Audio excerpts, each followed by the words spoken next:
الحمد لله نحمده ونستعينه ونستغفره ونؤمن به ونتوكل عليه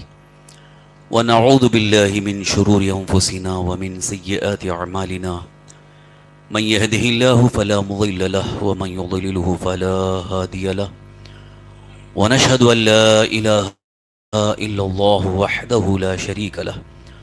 ونشهد أن سيدنا ونبينا ومولانا محمدا عبده ورسوله أما بعد فأعوذ بالله من الشيطان الرجيم بسم الله الرحمن الرحيم يا أيها الذين آمنوا أطيعوا الله وأطيعوا الرسول وأولي الأمر منكم صدق الله مولانا العظيم وبلغنا رسوله النبي الأمين الكريم ونحن على ذلك لمن الشاهدين والشاكرين والحمد لله رب العالمين. قابل صد احترام علماء ملت اسلامیہ و حاضرین بزم برادران اہل سنت، قابل احترام بزرگوں دوستو عزیز طلبہ، السلام علیکم ورحمۃ اللہ وبرکاتہ. حصول برکت کے لیے آئیے مراب مل کر انتہائی ادب احترام اور خلوص و محبت کے ساتھ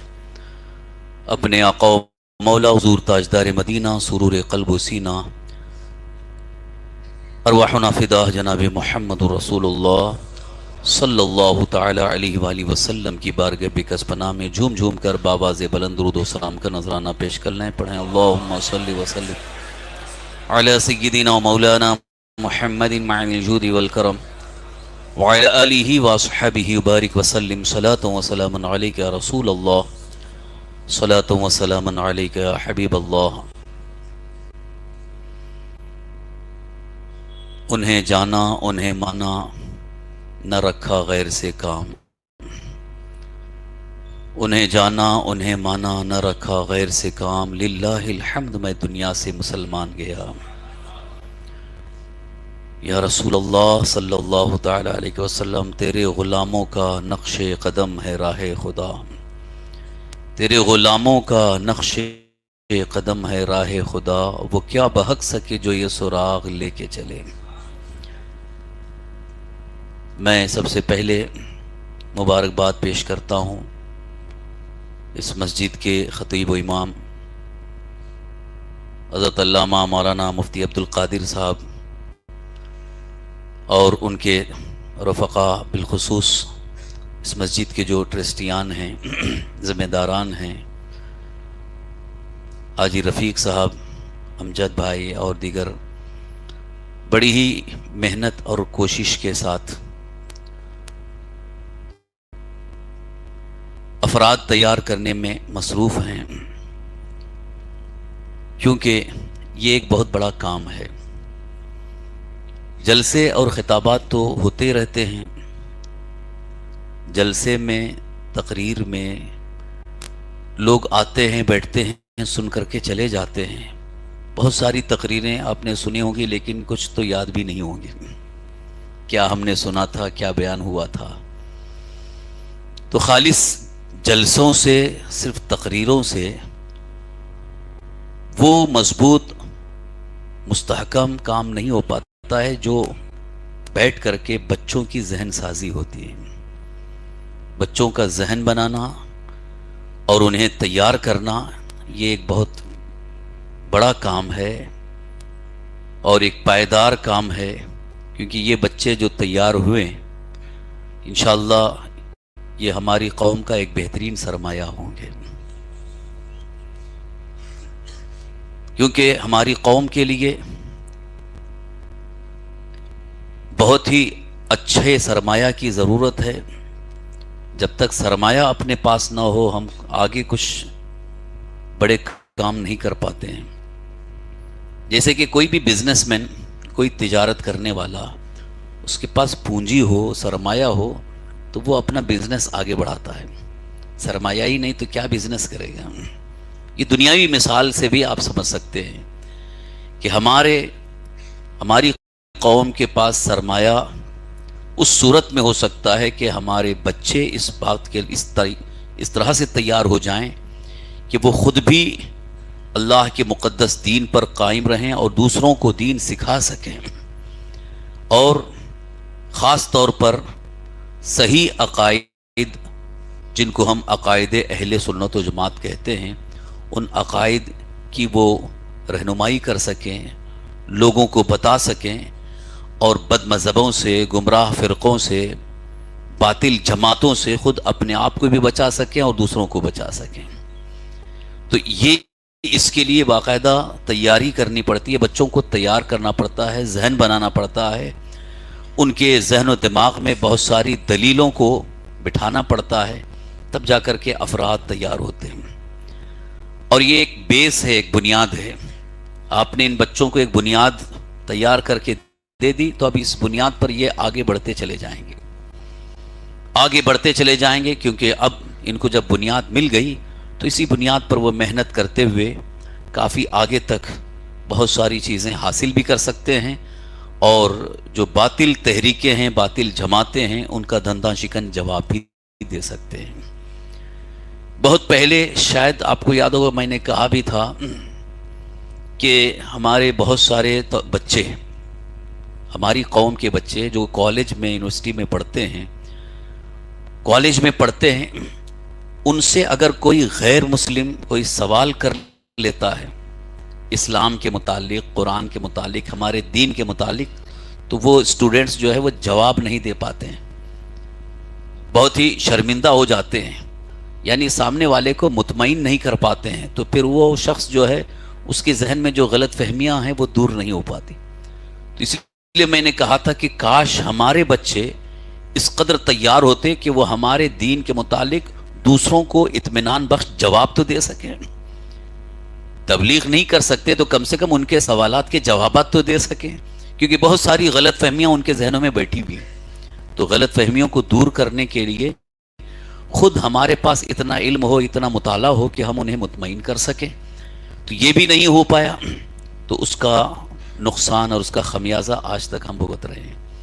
تو اسی لیے میں نے کہا کہ یہ بڑی خوشی کی بات ہے، بڑی مسرت کی بات ہے کہ یہاں ابھی آپ کی کوششوں سے کچھ بچے تیار ہوئے، جو بھی تیار ہوئے الحمدللہ یہ ہمارے لیے ایک بہت بہترین سرمایہ ہے، یہ بہت بڑی پونجی ہے۔ اگر ان کے ساتھ اور مزید محنت کی جائے تو یہ آنے والے وقت میں بہترین قوم کے رہنما بھی بن سکتے ہیں، اور اسلام کے سپاہی بھی بن سکتے ہیں، اور ہر باطل تحریک، ہر باطل جماعت کا بالکل ہی منہ توڑ جواب بھی دے سکتے ہیں، خود اپنے آپ کو بھی بچا سکتے ہیں، دوسروں کو بھی بچا سکتے ہیں۔ اللہ تعالیٰ ان سب کو سلامت رکھے۔ یہ کوشش مسلسل جاری رہے تو انشاءاللہ العزیز اور مزید دوسروں کو بھی اس کا جذبہ حاصل ہوگا، اور جو حضرات اپنے بچوں کو اس کی رغبت نہیں دے رہے ہیں، میں ان سے گزارش کروں گا کہ اپنے بچوں کو رغبت دلائیں کہ یہ اس مجلس میں، اس کورس میں شریک ہونے کی کوشش کریں، کیونکہ تاکہ وہ دین بھی سیکھیں، اور حالات کے پیش نظر جو اس وقت جو فتنے اٹھے ہوئے ہیں، بڑے ہی خطرناک فتنے، کچھ تو فتنے ایسے ہیں کہ ان فتنوں سے اپنے آپ کو بچانا مشکل ہے، بہت مشکل ہو گیا ہے۔ دیکھا میں نے بہت سارے پڑھے لکھے دانشور ہیں، لیکن فتنوں میں وہ ایسے بہہ جا رہے ہیں کہ ان کو خود کا احساس نہیں ہے کہ ہم کدھر بہہ جا رہے ہیں، سیلاب میں بہہ جا رہے ہیں۔ اسی لیے ہمارے آقا حضور سرور کائنات صلی اللہ تعالی وسلم نے ایک موقع پر ارشاد فرمایا، باب الفتن میں حدیث پاک موجود ہے ابن ماجہ میں، کہ قرب قیامت اتنے فتنے ہوں گے کہ سیلاب کی طرح فتنے ہوں گے، اور ان فتنوں میں جس نے اپنے دل کو محفوظ نہیں کیا وہ فتنوں میں بہہ جائے گا، پتہ بھی نہیں چلے گا، یعنی اس کا ایمان بھی چلا جائے گا، اخلاق بھی، کردار بھی، سب کچھ۔ ایمان ہی چلا گیا تو پھر بچا کیا؟ اگر ایمان ہی ختم ہو گیا کچھ نہیں بچا۔ دنیا کے اندر جو کچھ بھی ہماری زندگی میں کوششوں سے، اپنے عمل سے جو بھی ہمیں ثواب یا جو کچھ بھی ہمیں امید ہے، جس چیز کی امید ہے ثواب کی، وہ ساری چیزوں یہ ساری امیدیں ایمان پر ہی ہیں۔ اگر ایمان سلامت رہا تو ہماری یہ امید ٹھیک ہے، بلکہ امید کیا بلکہ یقین بھی رکھ سکتے ہیں، اور اگر ایمان ہی سلامت نہیں رہا تو پھر ہماری امیدوں پر پانی پھر جائے گا۔ اس لیے آج کے ان فتنوں سے اپنے آپ کو بچانا بہت ہی اہم اور ضروری ہے۔ میں گزارش کروں گا وہ حضرات جو اپنے بچوں کے متعلق ابھی بھی فکر مند نہیں ہیں کہ کبھی بھی ان کے ذہن و دماغ پر بد مذہبوں کا اثر ہو سکتا ہے، بد مذہبوں کی صحبت میں وہ جا سکتے ہیں اور خود اپنے ایمان و عقیدے کو بچانا مشکل ہوگا، تو اس لیے ابھی سے انہیں تیار کریں تاکہ آپ دنیا میں رہیں نہ رہیں لیکن کم سے کم ان کا ایمان تو محفوظ رہے گا۔ اللہ تعالیٰ سب کو اس کی توفیق عطا فرمائے۔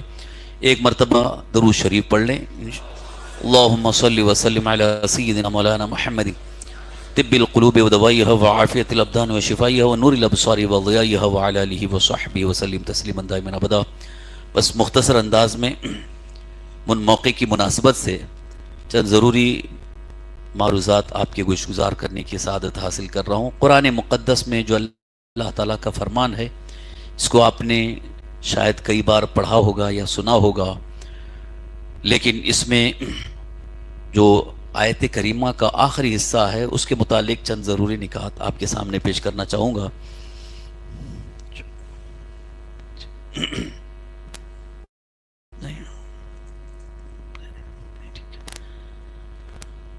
قرآن مقدس میں اللہ تعالیٰ کا فرمان ہے، یا ایہا الذین آمنوا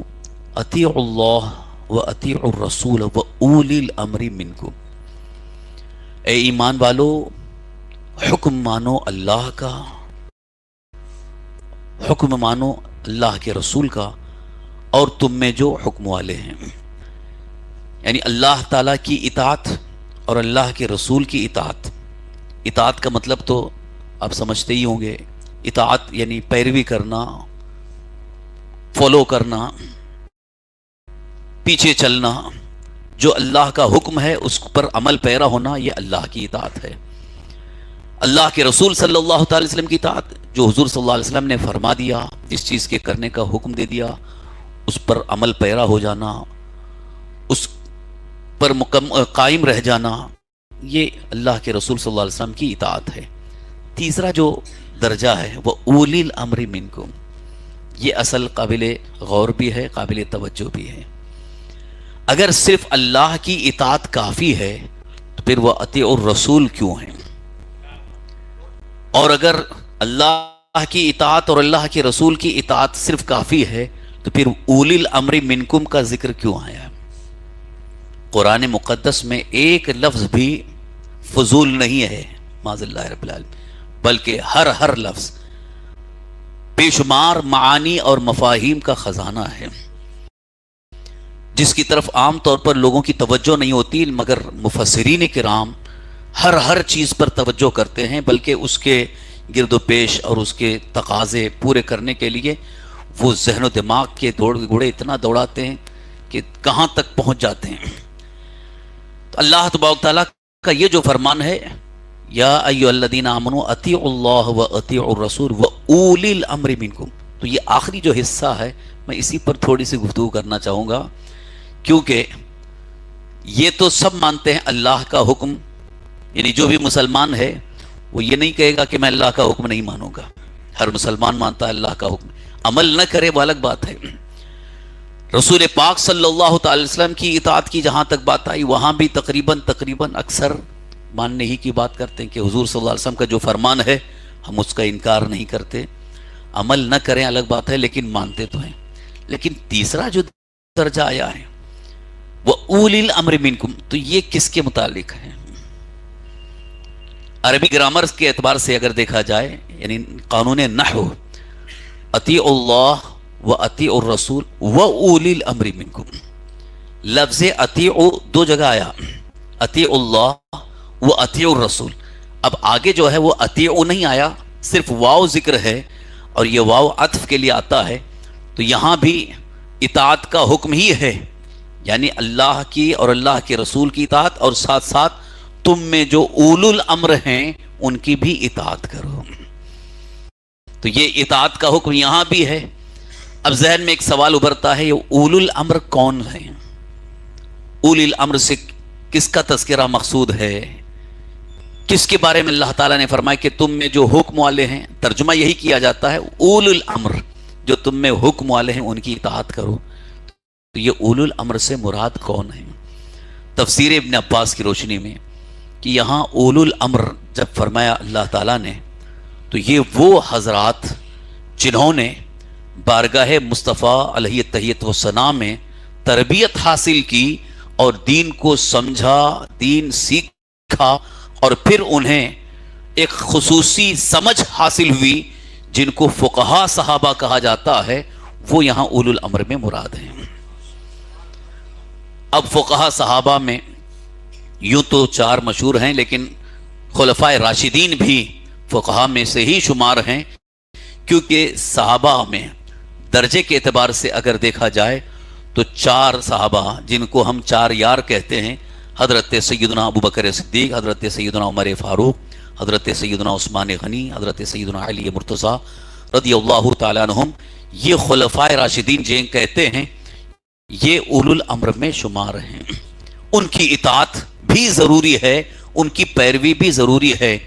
اب یہاں پر میں ایک حدیث پاک کے سہارے سے اس کی وضاحت کرنا چاہوں گا کہ یہ جو ہم اس بات کو محسوس کر رہے ہیں، اور تفسیروں میں مفسرین اکرام نے اس کا ذکر بھی فرمایا کہ اولو الامر سے سب سے پہلے خلفائے راشدین مراد ہیں، پھر ان کے توسط سے جتنے فقہا ہیں وہ فقہا بھی اس میں شامل ہیں، لیکن سب سے پہلے درجے پر خلفائے راشدین ہیں۔ اس کی وجہ یہ ہے کہ سرکار دو عالم صلی اللہ تعالی وسلم نے جب یہ فرمایا کہ حالات کا تذکرہ فرمایا اور فتنوں کا ذکر فرمایا کہ فتنے بہت ہوں گے، ایسے ایسے حالات ہوں گے، اسی موقع پر حضور صلی اللہ علیہ وسلم نے ایک خاص پیغام دیا امت مصطفیٰ کو، ارشاد فرمایا علیکم بسنتی وسنت الخلفاء الراشدین المہدیین، تم پر لازم ہے میری سنت پر عمل کرنا اور میرے جو خلفاء راشدین ہیں ان کی سنت پر عمل کرنا۔ تو یہ حدیث پاک کی روشنی میں یا مختلف روایات میں تھوڑے سے الفاظ کے رد و بدل ہے، لیکن یہ مضمون یہی ہے کہ حضور صلی اللہ تعالی وسلم نے فرمایا کہ ایسے جب حالات ہوں کہ لوگ دین سے پھر جا رہے ہوں،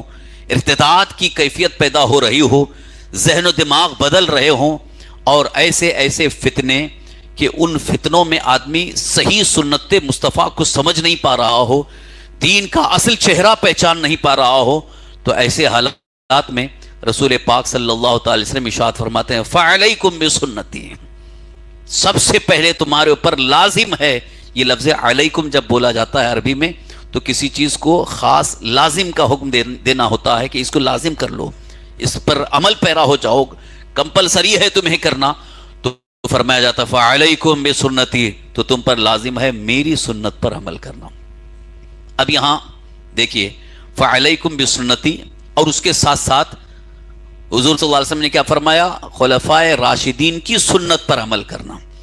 تو یہاں دونوں جگہ فعلیکم بسنتی و سنت الخلفاء راشدین، یہاں 2-3 خاص میں نکتے عرض کرنا چاہیے۔ ایک تو خلفاء کا جب ذکر ہوا تو سرکار دو عالم صلی اللہ تعالی وسلم نے 2 خصوصیات ان کے ساتھ ذکر فرمائیں، ایک تو کہ وہ راشد بھی ہوں گے اور مہدی بھی ہوں گے۔ جن خلفاء کا تذکر آ رہا ہے، جن کو خلفاء راشدین کہا جا رہا ہے، یہ لفظ راشدین یہ حدیث پاک میں ہے، حضور صلی اللہ تعالی وسلم نے ان کے لیے راشد فرمایا اور حضور صلی اللہ علیہ وسلم نے ان کے لیے مہدی فرمایا۔ راشد کا مطلب کہ صحیح راستے پر چلنے والا، صحیح راستے پر، درست راستے پر، بالکل حق راستے پر جو چل رہا ہے وہ راشد ہے، اور جو پہلے سے ہی ہدایت یافتہ ہے اس کو مہدی کہتے ہیں۔ یہاں 2 چیزوں کی ضمانت دی اللہ کے حبیب سرکار دو عالم صلی اللہ علیہ وسلم نے کہ یہ جو میرے خلفاء ہیں جن کی سنت پر عمل کرنا میں تمہارے لیے لازم قرار دے رہا ہوں، وہ راشد بھی ہیں اور مہدی بھی ہیں، یعنی ان کے درست راستے پر ہونے میں کوئی شک شبہ نہیں، بلکہ وہی حق پر ہیں، وہی سیدھے راستے پر ہیں، وہی صراط مستقیم پر ہیں، اور وہ من جانب اللہ ہدایت یافتہ ہیں۔ تو یہ ضمانت دی اللہ کے رسول صلی اللہ علیہ وسلم نے۔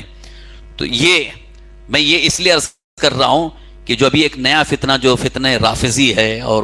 انہی کی بولی بولتے ہوئے کچھ مولائی بھی خلفاء راشدین کی شان میں توہین اور گستاخی کرتے ہوئے یہاں تک بکواس کرتے ہیں، معاذ اللہ رب العالمین، حضرت سیدنا ابو بکر صدیق رضی اللہ عنہ تک یہ اپنی زبان درازی کرتے ہیں۔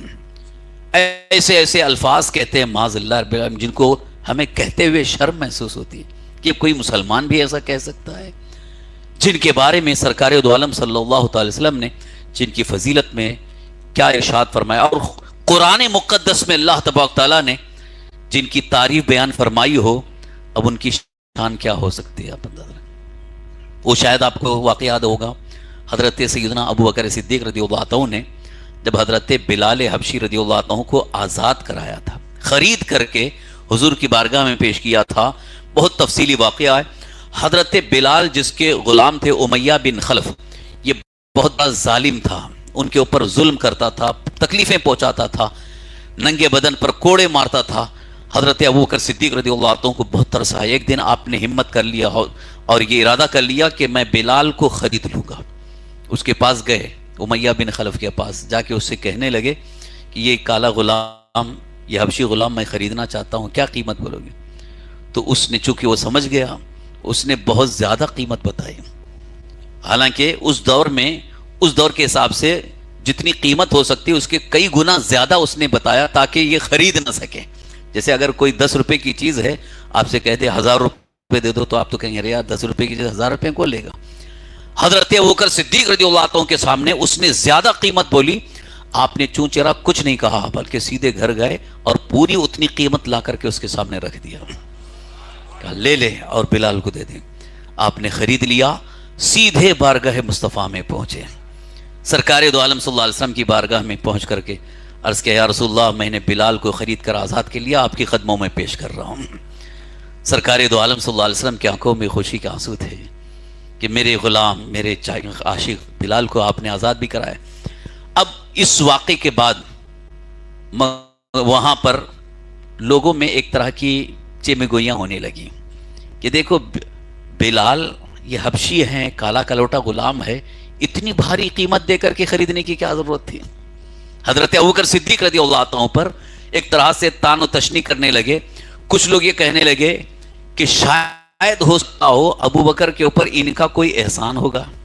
یا ان کے گھر والوں کا کوئی احسان ہوگا، وہ احسان چکانے کے لیے انہوں نے اتنی بھاری قیمت دے کر کے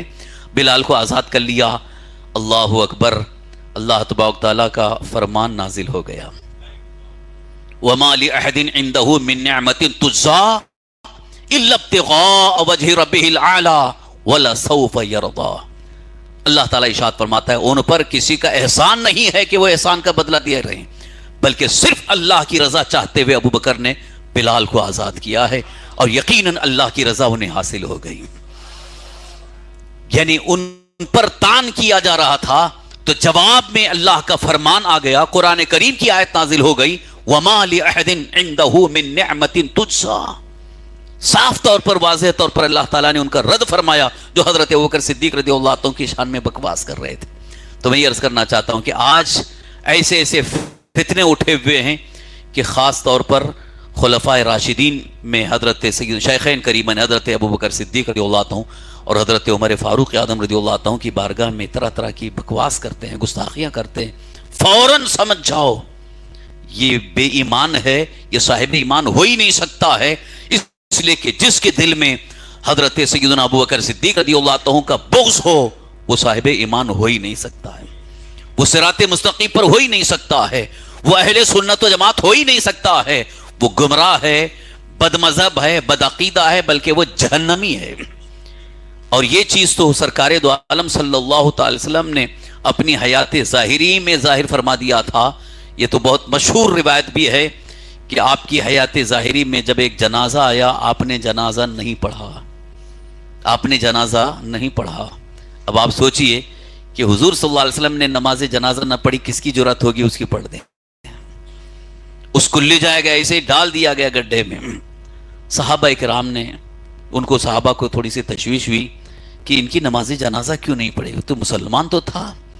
کہتے ہیں نا کچھ لوگ، ارے مسلمان تو ہے، کلمہ پڑھنے والا ہے، نمازی ہے، کیوں نماز جنازہ نہیں پڑھ رہے ہیں؟ امام صاحب نے کہہ دیا، انکار کر دیا، نہیں ہم نماز جنازہ نہیں پڑھیں گے۔ تو کچھ لوگ کہتے ہیں ارے وہ تو مسلمان ہے، داڑھی والا ہے، وہ تو نمازی تھا۔ اللہ کے حبیب سرکار دو عالم صلی اللہ علیہ وسلم نے جس کی نماز جنازہ کی کا انکار فرمایا وہ بظاہر نمازی بھی تھا، آپ کی اقتداء میں نماز پڑھنے والا تھا، اس لیے صحابہ کو حیرت ہوئی۔ تو حضور صلی اللہ علیہ وسلم سے جب پوچھا گیا تو آپ نے ارشاد فرمایا یہ شخص عثمان سے بغض رکھتا تھا، حضرت عثمان غنی رضی اللہ عنہ سے بغض رکھتا تھا، دشمنی اس کے دل میں تھی۔ تو سرکار دو عالم صلی اللہ علیہ وسلم سمجھ گئے کہ وہ شخص ہے جو حضرت عثمان غنی سے بغض رکھتا تھا۔ تو آپ اندازہ لگائیں جو حضرت عثمان غنی رضی اللہ عنہ سے بغض رکھے، حضور نے اس کی نماز جنازہ نہیں پڑھی، تو جو حضرت ابوبکر صدیق سے بغض رکھتا ہو تو کیا اس کی نماز جنازہ پڑھی جائے گی؟ اور اسی طرح سے جو بارگاہ مصطفیٰ کا گستاخ ہے، چاہے وہ کسی بھی فرقے سے ہو، چاہے وہ دیوبندی ہو، وہابی ہو، یہ گستاخ رسول ہیں تو ان کی نماز جنازہ نہیں پڑھی جائے گی۔ یہ اللہ کے حبیب سرکار دو عالم صلی اللہ علیہ وسلم نے اپنی حیات ظاہری ہی میں اپنے عمل سے ظاہر فرما دیا۔ یہاں فیصلہ ظاہر ہے، جو لوگ یہ سمجھتے ہیں کہ نماز پڑھنے والا ہے، داڑھی والا ہے، کلمہ پڑھنے والا ہے، یہ سب نہیں دیکھا جائے گا۔ اگر اس نے گستاخی کی ہے سارا اس کا ایمان ہی ختم ہو گیا، ایمان ختم ہو گیا، وہ بے ایمان ہے، اس کی نماز جنازہ ہی نہیں پڑھی جائے گی۔ تو یہ آج کل کی فتنوں میں سے شیخین کریمین کی شان میں بکواس اور گستاخی کرنے والے، طرح طرح کی بےہودگی کے الفاظ، بےہودہ الفاظ کہنے والے، یقیناً وہ بے ایمان بھی ہیں اور جہنمی ہیں، اور ان کا ایمان سے، اسلام سے کوئی تعلق ہی نہیں ہے۔ اب چاہے وہ لاکھ تقریریں کرتے ہوں یا بہت زیادہ دینی کام میں حصہ لے رہے ہوں تو اس کا کوئی مطلب نہیں۔ اللہ کے حبیب سرکار دو عالم صلی اللہ علیہ وسلم نے ان سے سخت ناراضگی کا اظہار فرمایا۔ اب ایک حدیث پاک سن لیں جو بڑی مشہور حدیث ہے، ترمذی شریف کی بھی حدیث ہے۔ سرکار دو عالم صلی اللہ علیہ وسلم نے ارشاد فرمایا، حضرت عبداللہ ابن مغفل رضی اللہ عنہ سے روایت ہے، اللہ اللہ اصحابی، اللہ اللہ اصحابی، اللہ اللہ میرے صحابہ کے بارے میں، لا تسبوا اصحابی، لا سرکار دو عالم صلی اللہ علیہ وسلم نے ارشاد فرمایا کہ میرے بعد میرے صاحب، جیسا کہ آج کل عام لوگوں کی عادت بنی ہوئی ہے، امام صاحب مصلی پہ پہنچے سیدھا پیر نہیں رکھے، بایاں پیر رکھے۔ امام صاحب کا امامہ جو ہے وہ تھوڑا سا ایسا تھا، ادھر سے نہیں ایسا لپٹ لیے تھے۔ جو چیزیں نہ فرض ہیں نہ واجب ہیں، اور جس میں نہ ناجائز ہے نہ حرام ہے، مباح ہے، اب طریقے میں تھوڑا فرق ہو سکتا ہے، لیکن جو تنقید کرنے والے ہوتے ہیں وہ تو کسی نہ کسی چیز میں تنقید ضرور کریں گے۔ ارے آج امام صاحب ایسا کرتا پہنے تھے، امام صاحب آج ایسا جبہ پہنے تھے، یہ تنقید کرنے والوں کا مزاج ہی بن جاتا ہے۔ حالانکہ ہر تنقید صحیح نہیں ہے، ہر تنقید درست نہیں ہے، کبھی کبھی تنقید غیبت میں شمار ہے، اور غیبت سخت حرام ہے، حرام ہے، حرام ہے، بہت سخت حرام ہے۔ بلکہ مردار بھائی کا گوشت کھانے کا حکم فرمایا اللہ تعالیٰ نے، کہ قرآن پاک میں ارشاد فرمایا کہ جو غیبت کرتا ہے وہ اپنے مردار بھائی کا گوشت کھا رہا ہے، جو مرا ہوا ہے اس کا گوشت کھا رہا ہے۔ کیا کوئی پسند کرتا ہے مرے ہوئے کا گوشت کھانا؟ اور بڑے شوق سے لوگ امام کی تنقید کرتے بھی ہیں، اور امام کے پیچھے برائی کرتے ہوئے بڑا مزہ بھی آتا ہے، کچھ لوگوں کو بڑا اچھا لگتا ہے، کچھ لوگ بڑے شوق سے سنتے ہیں کہ ہاں یار وہی، اور وہی پوری باتیں پھیلا کر کے کبھی کبھی تو ایسے ماحول بنا دیتے ہیں معاذ اللہ رب العالمین کہ امام صاحب کو بڑی مجبوری کے ساتھ عزت بچا کر کے جانا پڑتا ہے۔ اللہ ان کی حفاظت فرمائے۔ یہاں پر یہ جو تنقید کرنے والے ہیں، صحابہ کی شان میں بھی تنقید کرنے چلے، کس بنیاد پر، کیا معاملات ہیں ان کے ساتھ، ان کے دور میں، ان کے زمانے میں کیا معاملات تھے، کیسے تھے۔ اور سب سے پہلی بات تو یہ سوچنا چاہیے کہ ہمیں ان کو تنقید کرنے کا کیا حق ہے، ہم کہاں وہ کہاں۔ چہ نسبت خاکرہ بعالم پاک، ان کی شان اتنی بلند ہے کہ سرکار دو عالم صلی اللہ علیہ وسلم ارشاد فرماتے ہیں، تم اگر احد پہاڑ برابر سونا خیرات کرو گے تو میرے صحابی جو مٹھی بھر جو خیرات کریں گے اس کے برابر تم نہیں پہنچ سکتے۔ احد پہاڑ کتنا بڑا ہے، اور سونا اگر اللہ کی راہ میں تم خیرات کرو گے، صدقہ کرو گے، تو ان کے اس عمل کے برابر نہیں پہنچ سکتے جو ایک مٹھی انہوں نے اللہ کی راہ میں جو خیرات کیا ہو۔ تو جب حضور صلی اللہ علیہ وسلم نے ان کو یہ مقام عطا فرما دیا تو ہمیں کیا حق پہنچتا ہے کہ ان کی شان میں تنقید کریں۔ تو یہاں پر ضرور یہ بات ذہن میں رہے کہ ان کے اگر کسی معاملے کو لے کر کے رافضی، بدعقیدہ، یہ جو انتہائی گندی ذہنیت لے کر کے کچھ معاملات کو لے کر کے تنقید کرتے ہیں، تو اگر تنقید کرنے لگے تو فوراً وہاں سے اٹھ جائیں کہ سمجھ جاؤ کہ یہ ظالم ہے، فَإِمَّا يُنْسِيَنَّكَ شَيْطَانُ فَلَا تَقْعُدْ بَعْدَ الذِّكْرَىٰ مَعَ الْقَوْمِ الظَّالِمِينَ. جیسے ہی تمہیں یاد آ جائے کہ یہ تو بہت بڑا صحابہ کا گستاخ ہے، یہ صحابہ کی بارگاہ میں توہین کرنے والا ہے، اس کے ساتھ مت بیٹھو، فوراً وہاں سے جدا ہو جاؤ، دور ہو جاؤ. اس لیے کہ اگر معاذ اللہ صحابہ کی تنقید شروع ہو گئی تو ایک بات یاد رکھو، ہمارا پورا دین ڈہ جائے گا معاذ اللہ. کیونکہ ہمارے دین کی ساری بنیادیں انہیں صحابہ کے ساتھ لگی ہوئی ہیں کہ ہم کو انہوں نے دین پہنچایا. قرآن ان کے ذریعے ملا، حضور کی سنتیں ان کے ذریعے ملی، قرآن کریم کی تفسیر اور تعویل یہ صحابہ کے ذریعے ہم تک پہنچی. اگر بیچ میں صحابہ کو ہٹا دیا جائے تو پھر نہ ہمارے پاس قرآن رہے گا، نہ ہمارے پاس سنت رسول اللہ رہے گی. بلکہ سنت مصطفیٰ صلی اللہ تعالی وسلم کو بڑی امانت داری کے ساتھ، بڑی دیانت داری کے ساتھ ہم تک پہنچایا انہوں نے. ایک روایت عرض کر رہا ہوں، آپ اندازہ لگائیے کہ انہوں نے سنت مصطفیٰ کی حفاظت اور ہم تک پہنچانے کے لیے کتنا اہتمام کیا ہے کہ جب حضرت سیدنا عمر فاروق اعظم رضی اللہ عنہ کا دور خلافت تھا تو آپ نے تو یہ لازم کر دیا تھا کہ حضور صلی اللہ علیہ وسلم کی حدیثوں کو جو جمع کرنا ہے،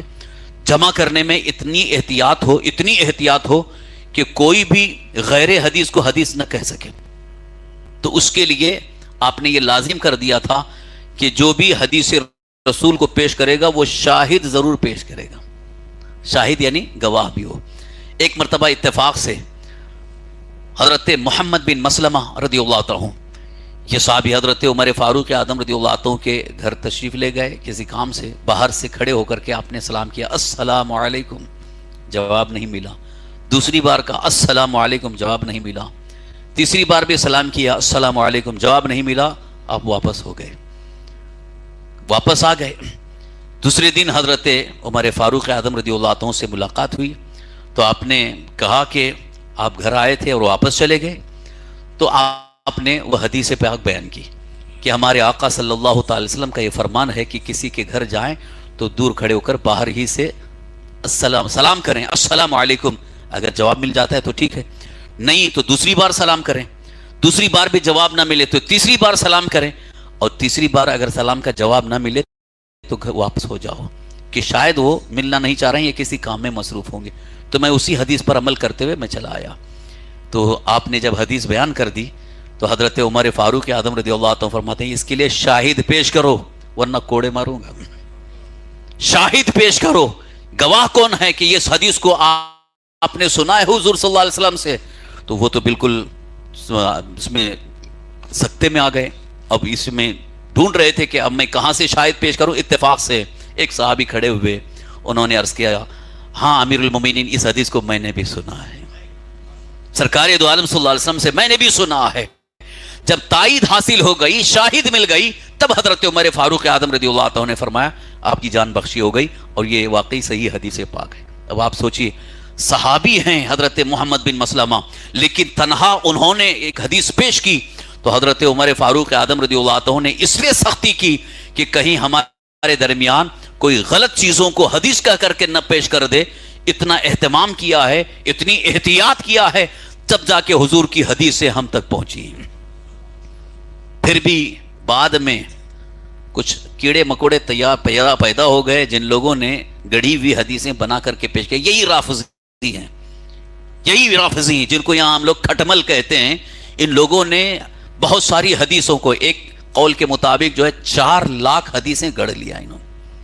سمجھتے ہیں گڑھ لینا ہے مطلب حدیث ہے ہی نہیں، حضور کا فرمان ہے ہی نہیں، اپنی طرف سے بنا کر کے اور منسوب کر دیا. حضرت امام جعفر صادق سے مروی ہے، حضرت امام باقر سے مروی ہے، اپنے 12 اماموں سے مروی، یہاں تک کہ ان کی جب تحقیق کی گئی تو وہ حدیث ہی نہیں ہے بلکہ اپنی طرف سے گڑ کر کے انہوں نے پیش کیا اور حضور کی طرف منسوب کر دیا. اب آپ سوچئے کہ عام انسان تو یہی سمجھے گا نا کہ یہ تو حدیث رسول صلی اللہ علیہ وسلم ہے، یہ حضور کا فرمان ہے، یہ اللہ کے رسول صلی اللہ علیہ وسلم کی حدیث ہے. لیکن وہ حدیث نہیں ہے بلکہ وہ اپنی طرف سے انہوں نے گڑھ کر کے پیش کیا ہے. اب سنیے اس سلسلے میں ہمارے آقا سرکار دو عالم صلی اللہ علیہ وسلم نے کیا ارشاد فرمایا، من کذب علی متعمدا فلیتبوأ مقعدہ فی النار، جو مجھ پر جھوٹ باندھتا ہے اس کا ٹھکانہ جہنم ہوگا. یعنی جو جھوٹ بات کو جو حضور کا فرمان نہیں ہے اور حضور کی طرف منسوب کرتا ہے، یقیناً اس کا ٹھکانہ جہنم ہے. اللہ کے رسول سرکار دو عالم صلی اللہ علیہ وسلم کی فرمودات کی روشنی میں صحابہ کرام رضوان اللہ تعالی اجمعین کا بڑا عظیم مرتبہ بھی ہے، اور ان کا امت مصطفیٰ پر ایک بہت بڑا احسان ہے کہ انہوں نے صحیح احادیث کو، حضور صلی اللہ علیہ وسلم کے ارشادات کو ہم تک پہنچانے میں بڑی محنت کی ہے، بڑی کوشش فرمائی ہے، جافشانی فرمائی ہے، اور بہت احتیاط بھی فرمایا اور بہت ہی زیادہ اہتمام بھی فرمایا۔ اسی لیے ہم کہتے ہیں کہ اللہ تعالیٰ کے اس فرمان عالی شان کی روشنی میں وہ اولی الامر منکم سے مراد سب سے پہلے خلفائے راشدین ہیں۔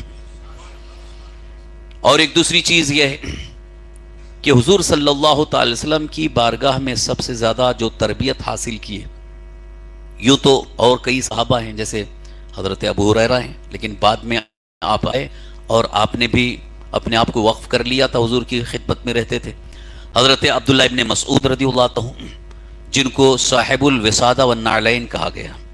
حضرت عبداللہ ابن مسعود رضی اللہ عنہ یہ حضور صلی اللہ علیہ وسلم کے وہ عظیم صحابی ہیں کہ اکثر سرکار صلی اللہ علیہ وسلم کے ساتھ رہتے تھے، یعنی اگر حضور کہیں جا رہے ہیں تو حضور کا تکیہ اور نالین شریف اٹھا لیتے تھے، اس لیے ان کو صاحب الوسادہ والنعلین بھی کہا گیا۔ یہ حضرت عبداللہ ابن مسعود رضی اللہ عنہ ہیں، اور کئی اور دیگر صحابہ، فقہا صحابہ جنہوں نے سرکار دو عالم صلی اللہ علیہ وسلم کی حدیثوں کو پیش کیا ہے۔ نعرہ تکبیر، نعرہ رسالت، مسلک اعلیٰ حضرت، افتخار ملت، ماشاءاللہ حضرت مولانا افتخار صاحب تشریف لائے، بیٹھیں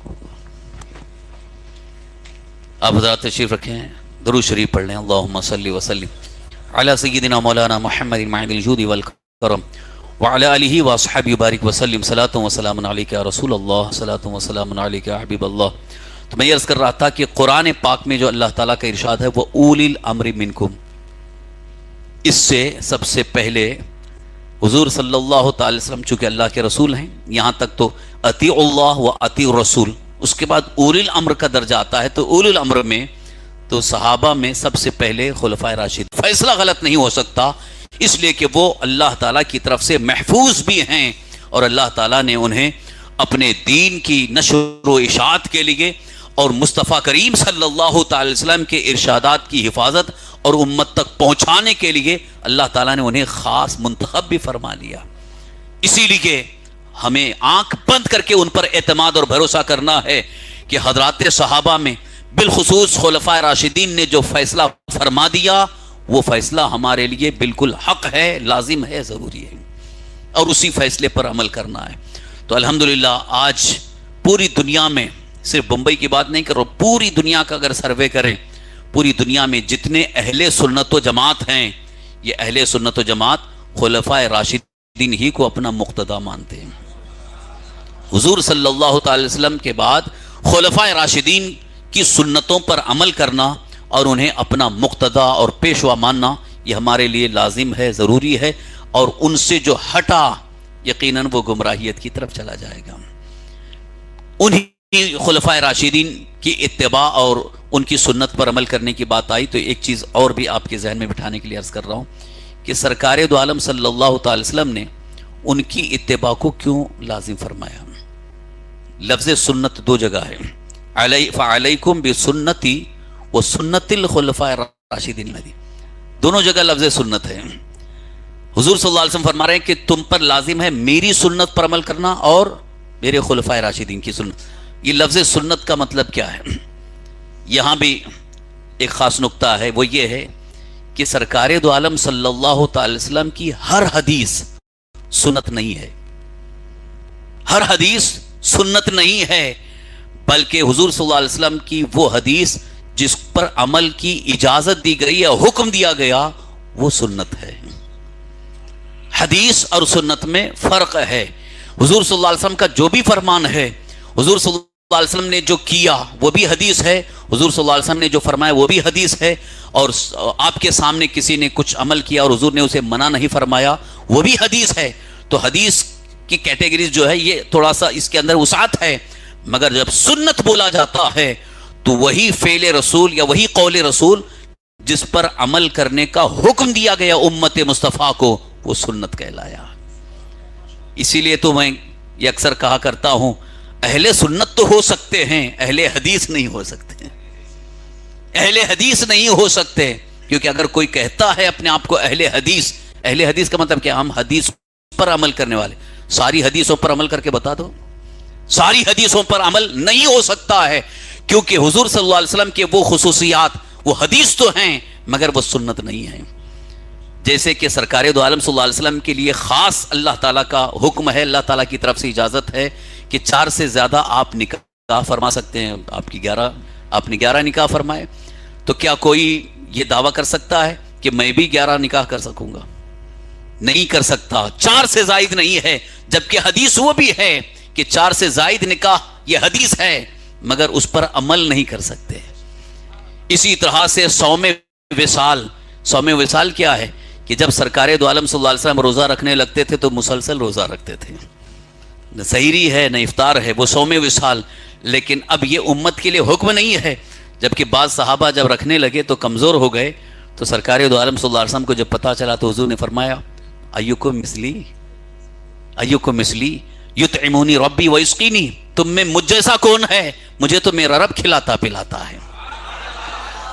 مجھ جیسا کون ہے؟ یہ ایک جملہ، یہ حضور کا فرمان، یہ بھی ایک بہت ہی اہم اشارہ ہے. جو لوگ کہتے ہیں نا کہ وہ ہمارے جیسے بشر ہیں، تو یہاں حضور صلی اللہ علیہ وسلم کا یہ فرمان انہیں نظر نہیں آتا ہے کہ حضور تو فرما رہے ہیں ایکم مثلی، تم میں مجھ جیسا کون ہے؟ مجھ جیسا کون ہے؟ تو حضور صلی اللہ علیہ وسلم نے کیوں فرمایا کہ صوم وصال یہ تمہارے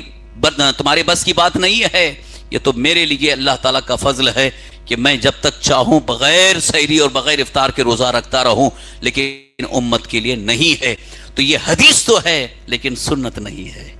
اسی لیے کہا گیا اہل سنت بنو، اہل حدیث مت بنو.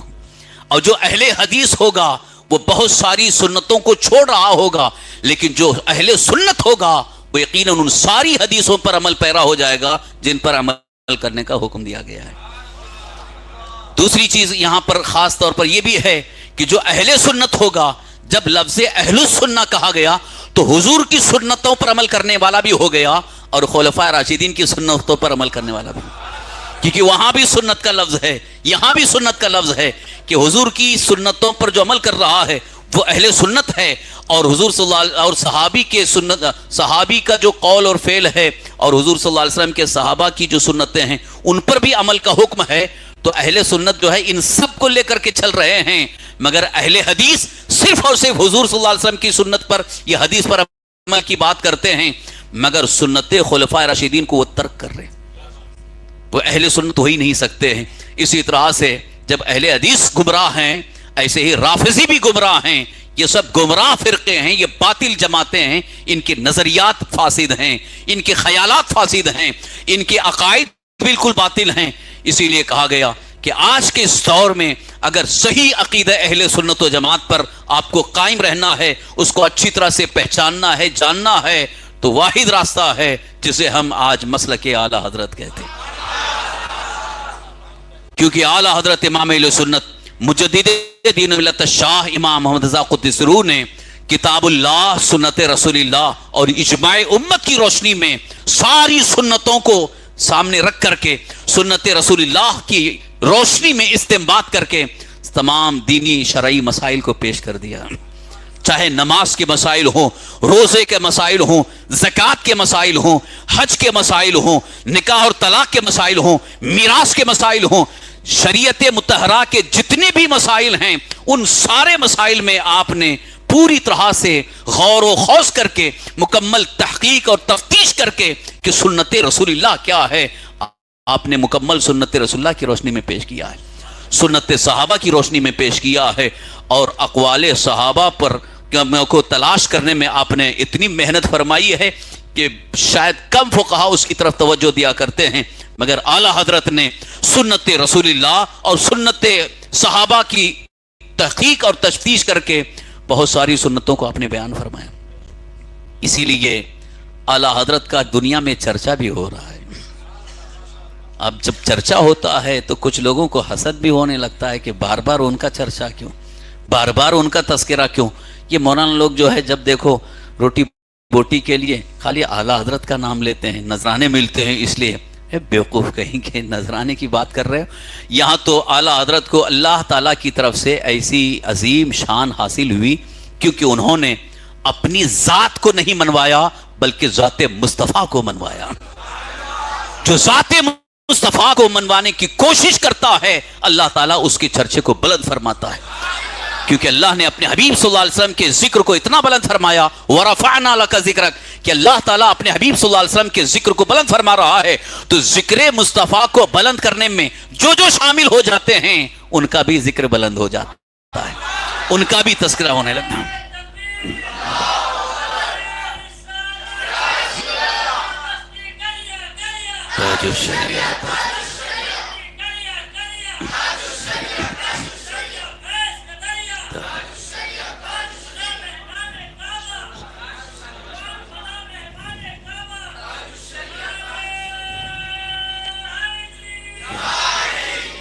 ابھی چند دنوں پہلے ایک صاحب آئے، وہ پرتگال سے آئے تھے. پرتگال ایک کنٹری ہے، شاید بہت کم ہی لوگ سنتے ہوں گے. پرتگال سے آئے، انہوں نے کہا کہ وہاں بھی الحمدللہ مصطفیٰ جان رحمت پہ لاکھوں سلام پڑھا جاتا ہے. تو میں نے حیرت سے پوچھا کیا اعلیٰ حضرت پرتگال گئے تھے؟ انگلینڈ میں صلاۃ و سلام مصطفیٰ جان رحمت پڑھا جا رہا ہے، لنڈن میں پڑھا جا رہا ہے، یو ایس میں، امریکہ میں، اور دنیا کی جہاں جہاں کنٹری میں سنی صحیح العقیدہ ہیں وہاں مصطفیٰ جان رحمت پہ لاکھوں سلام پڑھا جا رہا ہے. تو اب حیرت یہ ہوتی ہے کہ اعلیٰ حضرت تو کہیں ادھر گئے نہیں، کبھی دورہ نہیں کیے، تو ان کا ذکر وہاں کیوں ہو رہا ہے؟ وہاں کیوں ہو رہا ہے؟ تو آپ کو اس کا جواب ملے گا کہ یقیناً جنہوں نے تحفظ ناموس رسالت کے لیے اپنا سب کچھ قربان کر دیا،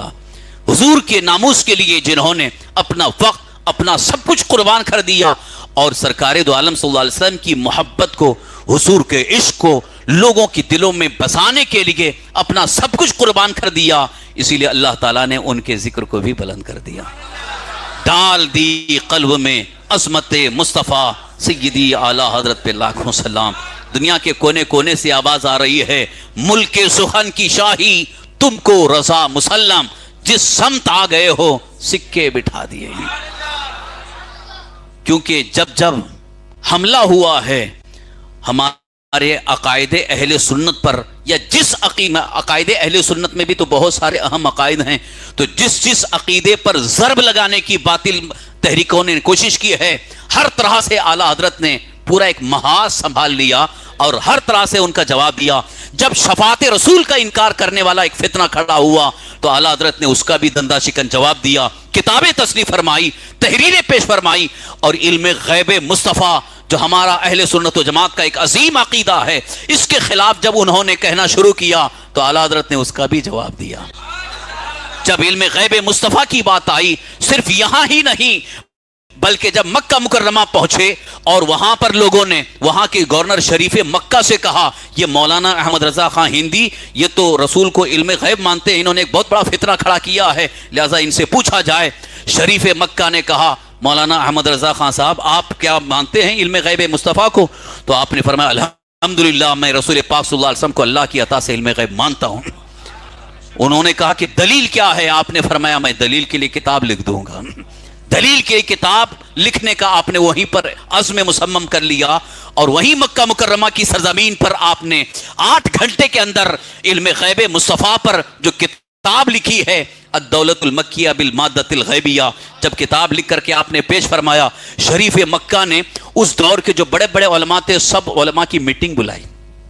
علماء کو بلایا اور کہا کہ انہوں نے جو لکھا ہے اس کے بارے میں دیکھا جائے، پرکھا جائے. تو اس دور میں مکہ مکرمہ کے جتنے علماء تھے، بڑے بڑے مشہور علماء، ان کو بلا کر کے پھر یہ اعلیٰ حضرت کی لکھی ہوئی کتاب پڑھی گئی، پڑھا گیا. اور جب دلیلیں پڑھنا شروع کر دیے، کتاب مکمل ہو گئی، سب کے سب سنتے رہے، بالکل سب پر سناٹا طاری تھا. راوی بیان کرتے ہیں کہ جب کتاب مکمل ہو گئی، شریف مکہ نے اپنے کانوں پر ہاتھ مار کر کے کہا، مولانا احمد رضا خان نے جو کچھ لکھا ہے بالکل حق ہے، وہی صحیح ہے، کیونکہ اللہ اپنے حبیب کو دینے والا ہے، اور یہ کون ہوتے ہیں جو روکنے والے ہیں؟ اور کوئی غیب کیا تم سے نہاں ہو بھلا، جب نہ خدا ہی چھپا تم پہ کروڑوں درود. علم غیب مصطفیٰ کی جب بات آئی ہے اور رد کرنے کی کوشش کر رہے تھے، اعلیٰ حضرت نے علم غیب مصطفیٰ کو ثابت کیا ہے دلائل کی روشنی میں. اور آج بھی پورے وہابیوں کے سامنے ایک بہت بڑا چیلنج ہے کہ دولت المکیہ بالمادۃ الغیبیہ کا آج تک جواب نہیں دے سکے، آج تک ان دلائل کا کوئی جواب نہیں دے سکے، کیڑے مکوڑے کی طرح ادھر ادھر سے کچھ چلاتے رہتے ہیں جن کی کوئی حیثیت نہیں ہے، لہٰذا ان کو جواب دینے کی ہمت بھی نہیں ہے، نہ وہاں جواب دینے کی جرات ہو سکتی ہے۔ اور سرکار دو عالم صلی اللہ تعالی وسلم کے اختیارات پر بات آئی ہے، وہاں بھی اعلیٰ حضرت نے جواب دیا، حضور کی عظمت کی بات آئی ہے، وہاں بھی آپ نے جواب دیا، صحابہ کی عظمت پر بات آئی وہاں بھی جواب دیا، اہل بیت اطہار کی عظمت اور ان کی طہارت پر اعتراضات ہوئے، اعلیٰ حضرت نے وہاں بھی جواب دیا ہے۔ گویا ایک پورا محاذ سنبھال لیا تھا کہ ادھر سے حملہ ہو رہا ہے، ادھر سے حملہ ہو رہا ہے، ادھر سے حملہ ہو رہا ہے۔ آپ سوچیں کہ ایک میدان میں کھڑے ہونے والا ایک سپاہی ایک طرف توجہ کرتا ہے، دوسری طرف توجہ نہیں ہوتی ہے، مگر اعلیٰ حضرت تنہا میدان میں کھڑے ہیں اور ہر طرف توجہ دے رہے ہیں، کہاں کہاں سے حملے ہو رہے ہیں، لہذا ہر حملے کا آپ نے جواب دیا ہے۔ اسی لیے آج کے دور میں سب یہی کہتے ہیں کہ واقعی اس دور میں جو اعلیٰ حضرت نے جو کوشش فرمائی ہے، یہ واقعی میں یہ آپ ہی کا حصہ ہے، یہ آپ کی کوششوں کی وجہ سے سارے جتنے باطل نظریات اور باطل خیالات لے کر کے جو جماعتیں آئی تھیں وہ بالکل منہ کی کھا گئے، ایسے گرے کہ ابھی تک اٹھنے کی ان کے اندر ہمت نہیں ہے۔ یہ اور بات ہے کہ اب ظاہری طور پر چمک دمک دھڑک بھڑک سے لوگوں کو گمراہ کرنے کی کوشش کر رہے ہیں، مگر حقیقت انشاءاللہ کھل جائے گی جب ان باطل مذاہب اور باطل تحریکوں کا پردہ اٹھانے کے لیے کوئی بھی آئے گا اللہ کا نیک بندہ، تو یقیناً ان کی سب پول کھل جائے گی۔ اسی لیے شاعر نے بڑے اچھے انداز میں کہا ہے، ہر دور میں اٹھتے ہیں یزیدی فتنے، ہر دور میں اٹھتے ہیں یزیدی فتنے، ہر دور میں شبیر جنم لیتے ہیں۔ اب کبھی بھی یزیدی فتنہ اٹھے گا، یزیدی فتنہ چاہے وہابیت کے نام سے ہو، یزیدی فتنہ چاہے وہ چکڑالیت کے نام سے ہو، یزیدی فتنہ چاہے رافضیت کے نام سے ہو، یزیدی فتنہ چاہے دیوبندیت کے نام سے ہو، کوئی بھی فتنہ، وہ سب یزیدی فتنے ہیں، لیکن ہر ایک کا جواب دینے کے لیے اعلیٰ حضرت کی فتوی رضویہ کافی ہے۔ آج بھی جواب کے لیے انشاءاللہ العزیز جتنے غلامان اعلیٰ حضرت ہیں وہ اعلیٰ حضرت کی کتابیں لے کر کے کھڑے ہوتے ہیں تو سارے باطل تحریکیں دم دبا کر کے بھاگتے نظر آتی۔ اسی لیے کہا گیا کہ اس وقت اہل سنت و جماعت کی پہچان مسلک اعلیٰ حضرت ہے۔ مسلک اعلیٰ حضرت کیوں کہا جا رہا ہے؟ کیونکہ اعلیٰ حضرت نے عقائد اور صحیح نظریات کے تحفظ کے لیے جو تحریریں پیش فرمائی ہیں، آج بھی وہ پوری قوم کی رہنمائی کر رہے ہیں۔ کبھی کبھی کچھ لوگ ہم سے جب کہتے ہیں اور ایک تھوڑا سے افسوس اور غم کا اظہار کرتے ہیں ہمارے درمیان کوئی قائد نہیں ہے، کوئی قیادت نہیں کر رہا ہے، تو میں ان سے کہتا ہوں ظاہری طور پر اگر قائد نہیں ہے، یعنی فزیکلی طور پر کوئی قائد نہیں ہے، تو آپ کو افسوس کرنے کی ضرورت نہیں۔ الحمدللہ آج بھی اعلیٰ حضرت کی تحریریں ہمارے لیے قائد ہیں،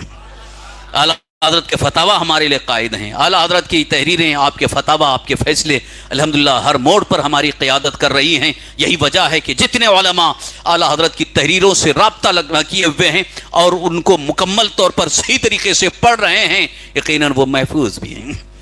وہ ہر باطل تحریک سے محفوظ ہیں، وہ ہر باطل خیالات سے محفوظ ہیں اور قوم کو بچانے کی بھی کوشش کر رہے ہیں۔ اللہ تعالیٰ ان کی کوششوں کو کامیاب فرمائے۔ بس آخر میں پھر یہ عرض کر کے میں گفتگو اختتام کی طرف لانا چاہتا ہوں۔ میں نے شروع میں عرض کیا تھا اولی الامر منکم کی تفسیر میں کہ جن کو اللہ تبارک تعالیٰ نے خاص دین کی سمجھ عطا فرمائی، دین کی ایک مخصوص سمجھ ہوتی ہے، اس کو بھی فقہ کہا گیا۔ جن کو فقہ کی صلاحیت حاصل ہے یہ اول الامر میں شامل ہیں، انہی کو فقہا کہا گیا۔ اسی لفظ فقہ، فقیہ کی جمع فقہا۔ اب یہاں ذہن میں ایک سوال آتا ہے کہ یہ فقہ اور فقہا کو خاص کیوں کیا جا رہا ہے؟ کیونکہ کچھ لوگ کہتے ہیں نا کہ قرآن تو کوئی بھی پڑھ کر کے لوگوں کو بتا سکتا ہے، احکام قرآن سے کوئی بھی لے سکتا ہے، نماز کے بارے میں آپ کو قرآن سے دیکھنا ہے تو نماز کے بارے میں قرآن میں مل جائے گا۔ میں چیلنج کروں گا یہ جتنے بھی دعوے دار ہیں کہ وہ مجھے بیٹھ کر کے صرف نماز کے مسائل قرآن سے نکال کر کے بتا دیں، ایک مسئلہ نہیں بتا سکتے۔ نماز کے متعلق اگر مسائل پوچھتے چلے جائیں کہ اس مسئلہ یہاں تک کہ اگر یہ پوچھا جائے کہ سجدے میں کتنی چیزیں فرض ہیں، کتنی چیزیں واجب ہیں، کتنی چیزیں سنت ہیں، سجدہ کیسا ہونا چاہیے اور کس صورت میں سجدہ صحیح نہیں ہوگا، آپ مجھے قرآن سے بتا دیجئے۔ قرآن میں، قرآن پاک سے اگر دکھانا پڑے تو قرآن سے بالکل نہیں دکھا سکتا، اور حدیث پاک میں تو مل سکتا ہے، لیکن حدیث پاک میں بھی آپ کو تلاش کرنا ہے تو فقہ کی ضرورت ہوتی ہے۔ بغیر فقہ کے حدیث پاک کو بھی سمجھنا مشکل ہے۔ اسی لیے حضرت عبداللہ ابن عمر رضی اللہ عنہ کا یہ فرمان ہے، جلیل القدر صحابی ہیں، حضرت عمر فاروق اعظم رضی اللہ عنہ کے صاحبزادے، آپ فرماتے ہیں الحدیث بلا فقہ ضلالہ، صرف حدیث بغیر فقہ کے یہ گمراہیت ہے، یعنی جو فقہ سے دور ہو کر کے صرف حدیث اور قرآن کو حاصل کرنے کی کوشش میں ہیں، وہ گمراہ بھی ہو رہے ہیں اور راہ راست سے بھٹک رہے ہیں۔ تو آج میں کھل کر کے عرض کر رہا ہوں، جتنے یہ اہل حدیث ہیں، اگر ان کے مسائل اور ان کے معاملات کو آپ دیکھیں گے، یہ فقہ سے بالکل رشتہ توڑے ہوئے ہیں، فقہ سے ان کا کوئی رشتہ نہیں ہے۔ آپ کو کیا کہتے ہیں؟ ارے اس میں تو ہے، قرآن میں ہے، یہ حدیث میں ہے، آپ لوگ یہ کیوں نہیں مانتے؟ ان سے کہو کہ فقہ کی روشنی میں بتاؤ، تب وہیں ان کی حالت خراب ہو جاتی ہے۔ کیونکہ ہم قرآن کریم کی آیات اور احادیث کریمہ سے انہی مسائل کو صحیح سمجھتے ہیں کہ جو فقہ کی روشنی میں ہمارے فقہاء نے استنباط کیا ہے، بغیر اس کے نہیں ہو سکتا۔ کیونکہ اگر بغیر فقہ کے آپ کوشش کریں گے تو گمراہیت کا سبب بن سکتا ہے اور آدمی گمراہ ہو سکتا ہے۔ قرآن کریم کی آیات کا غلط ترجمہ کر کے یا حدیث پاک کا غلط ترجمہ کر کے گمراہ کریں، اس لیے جو فقہاء بیان کریں گے وہ بالکل صحیح ہوگا۔ اب اس کے لیے دو دلیل عرض کر رہا ہوں۔ ایک تو قرآن پاک سے، قرآن کریم میں اللہ تعالیٰ نے ارشاد فرمایا، یہ سورہ توبہ کی آیت ہے، فلولا نفر من کل فرقۃ طائفۃ لیتفقہوا فی الدین، تم میں سے کیوں ایسا نہ ہوا کہ ایک گروہ جائے اور وہ دین کی سمجھ حاصل کرے۔ یہ اللہ تعالیٰ نے ارشاد فرمایا لیتفقہوا فی الدین، یعنی ایک گروہ جائے اور دین کی سمجھ حاصل کریں۔ تو یہ لیتفقہوا فی الدین جو قرآن میں اللہ نے فرمایا، اسی سے لفظ فقہ اخذ کیا گیا ہے، اسی سے فقہ، یعنی اللہ تعالیٰ کا خاص حکم بھی ہے کہ سب تو قرآن کا علم حاصل نہیں کر سکتے، کم سے کم کچھ مخصوص لوگ جا کر کے وہ دین کی سمجھ حاصل کریں، انہی کو فقہا کہا گیا۔ اب حدیث پاک میں حضور صلی اللہ علیہ وسلم نے ارشاد فرمایا من یرید اللہ بہ خیرا یفقہہ فی الدین، اللہ تعالیٰ جس کے لیے خیر کا ارادہ فرماتا ہے اسے دین کی سمجھ عطا فرماتا ہے۔ تو وہاں قرآن میں بھی اللہ تعالیٰ نے فرمایا لیتفقہوا فی الدین، اور حدیث پاک میں حضور صلی اللہ علیہ وسلم فرما رہے ہیں کہ اللہ تعالیٰ جس کے لیے خیر کا ارادہ فرماتا ہے اسے دین کا فقیہ بنا دیتا ہے۔ اسی لیے فرماتے ہیں تمام علماء کہ جو فقیہ ہیں وہی قابل اعتماد ہیں، انہی کی اتباع اور انہی کی پیروی ہمارے لیے بہتر بھی ہے، لازم بھی ہے۔ اور جو اول الامر میں جو اللہ تعالیٰ نے حکم فرمایا ہے یا ایھا الذین آمنوا اطیعوا اللہ واطیعوا الرسول واولی الامر منکم، تو یہاں اول الامر سے فقہا مراد ہیں۔ یہاں تک کہ صحابہ کرام میں بھی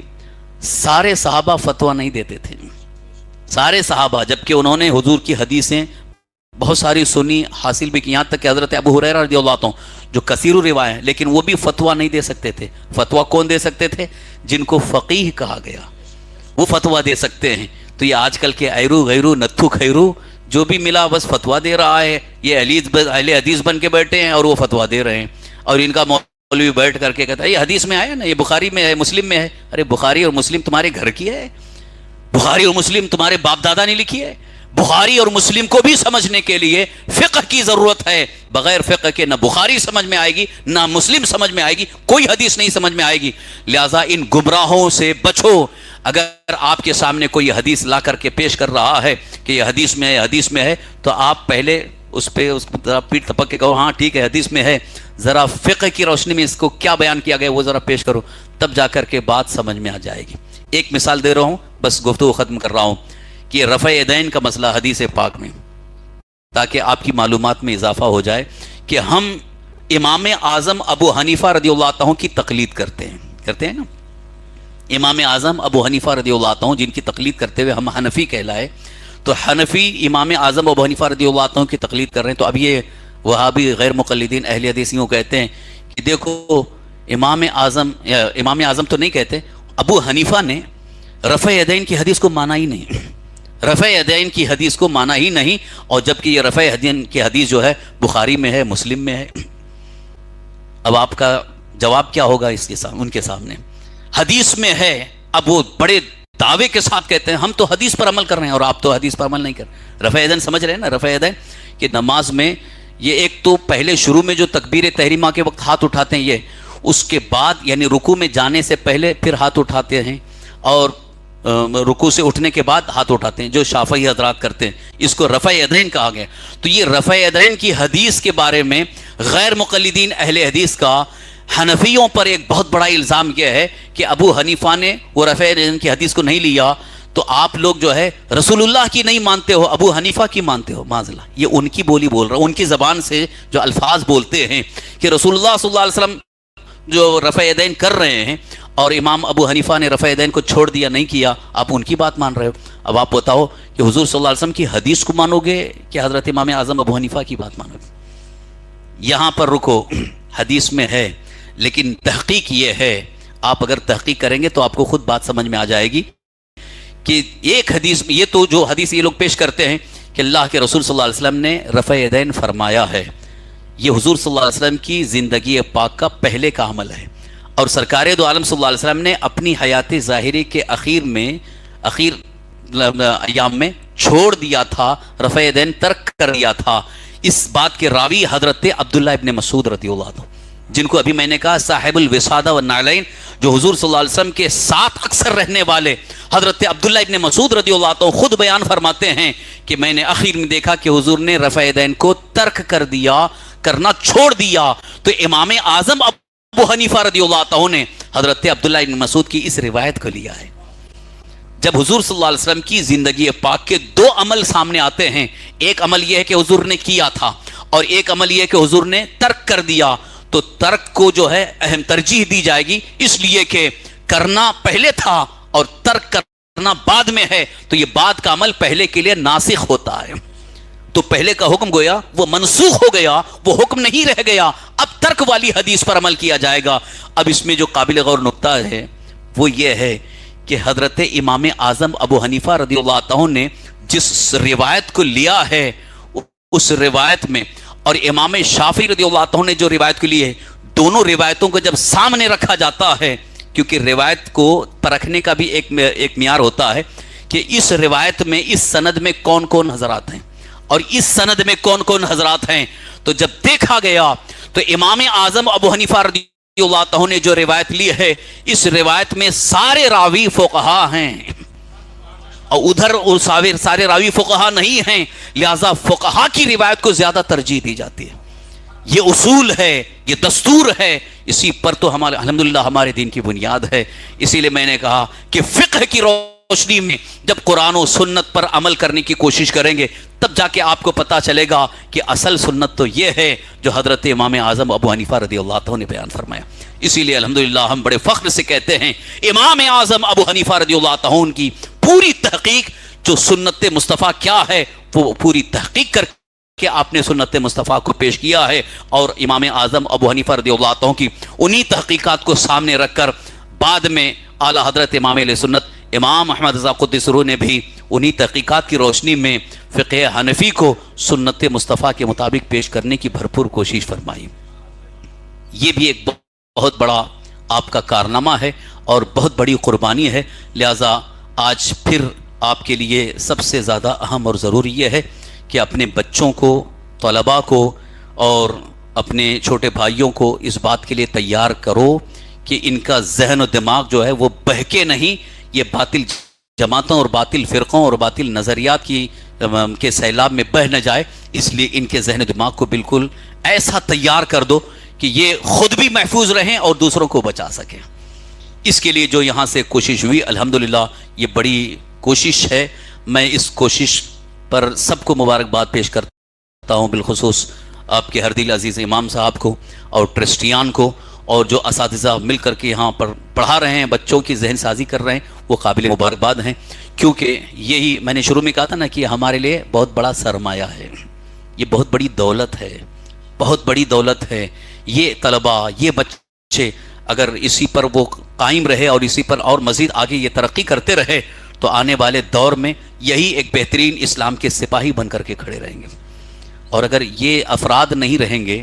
افراد سازی نہیں ہوگی، ذہن سازی نہیں ہوگی، تو پھر آنے والے دور میں بڑا مشکل ہوگا، بلکہ جو ہم دیکھ رہے ہیں کہ ارتداد کا جو فتنہ بڑی تیزی کے ساتھ جو پھیل رہا ہے، ارتداد یعنی مرتد بنانے کی جو کوششیں جاری ہیں، اس میں بہت سارے ہمارے قوم کے بچے اور بچیاں بہہ جا رہی ہیں، کیونکہ مرتد ہونے کی جو صورت ہے وہ سب سے مین وہی عقیدہ بگڑ جا رہا ہے۔ پہلے تو کلمہ پڑھتے تھے، نماز بھی پڑھتے تھے، دین کو صحیح طریقے سے اپنائے ہوئے تھے، لیکن اچانک کیا ہو رہا ہے کہ وہ ذہن بالکل بدل جا رہا ہے۔ اچانک کون سی بات ان کے ذہن میں آتی ہے کہ وہ اعتراض خود کرنے لگتے ہیں، ارے ایسا کیسا ایسا، یہاں تک کہ ہماری قوم میں کتنے بچے جو بہت زیادہ ہائی ایجوکیشن کی طرف جا رہے ہیں وہ ناستک بن رہے ہیں۔ ناستک سمجھتے ہیں نا، یعنی بے دین، جن کو دین سے ہی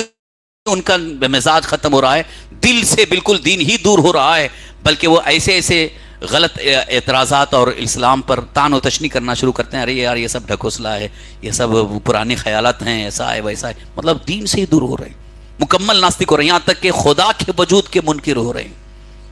یہ اپنی قوم کے حالات بتا رہا ہوں، بہت سارے ہماری نگاہ میں موجود ہیں جن کو ہم نے دیکھا ہے۔ ایک باپ تو بیچارہ اتنا روتا ہے آ کر کے، میں نے اپنے بچے کو بڑے اچھے اسکول میں پڑھایا، لیکن اب وہ سائنس میں اتنا ماہر ہو گیا کہ وہ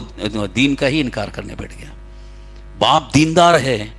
پنج وقتہ نمازی ہے، قرآن کریم کی تلاوت اکثر کرتا ہے، لیکن آ کے ہمارے پاس روتا ہے کہ میرا بچہ جو ہے بگڑ گیا ہے۔ میں پہلے پوچھا بگڑ گیا مطلب کیا اخلاقی خرابی؟ بولے نہیں، اخلاق کی بات نہیں کر رہا ہوں، بلکہ وہ مکمل دین کا ہی انکار کر رہے ہیں، وہ قرآن کو نہیں مانتا، خدا کو ہی معاذ اللہ ہے۔ اب آپ سوچئے کہ اس طرح کے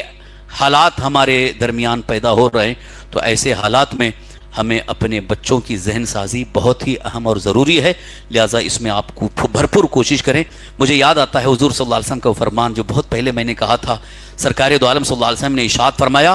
تمہاری کوشش سے اگر ایک بندہ راہ راست پر آ جائے، یعنی سیدھے راستے پر آ جائے، تو تمہیں 100 سرخ اونٹ انعام میں ملنے سے بہتر ہے۔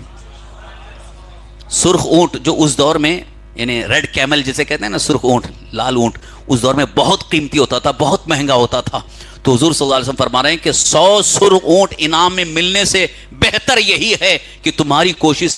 سے کوئی ایک بندہ راہ راست پر آ جائے۔ تو اتنے بچے اگر صحیح راستے پر آ گئے تو میں سمجھتا ہوں کہ ان سب کا صلہ ان کو ضرور ملے گا، اور ٹرسٹیان کو اور مسجد کے ذمہ داران کو ضرور ملے گا۔ اللہ تعالیٰ سب کو اس کا بہتر سے بہتر صلہ عطا فرمائے، دنیا اور آخرت میں ان سب کو اس کا بہتر بدلہ بھی عطا فرمائے، اور ان کی کوششوں کو مزید اللہ تعالیٰ کامیاب فرمائے۔ آمین بجاہ نبی الامین علیہ الصلاۃ والتسلیم، وما علینا الا البلاغ المبین۔ اخیر میں پھر میں یہی دعا کروں گا، اللہ تعالیٰ ہم سب کو مسلک اعلیٰ حضرت پر ثابت قدم رکھے،